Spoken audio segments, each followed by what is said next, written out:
Hello everyone, it's me JB from UniqueTutorials. Today in this video I'll show you how to permanently delete any file present in My Files app of Samsung smartphones running One UI. So without further more delay, let's begin. So firstly just open the My Files application. Now firstly let me show you, say I want to delete this file.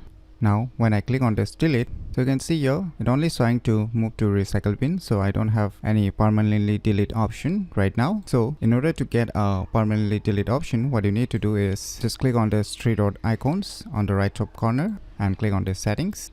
Just scroll down below. Now you will see here about my files, just click on it. Now just keep tapping on this version number. Now you can see enable my files lab. Now just move back. Now just close this application and now just reopen this My Files application. Now once again click on this three dot icons on the right top corner. Click on the settings. Now scroll down below. Now you'll see here one option, My File Labs. Just click on it. Now here you can see one option, permanently delete option. So just enable it. Now let us move back. Now let us try to delete any file. Just click on this delete option. Now we'll see here one new option is showing up, permanently delete option. Just select it and now click on delete.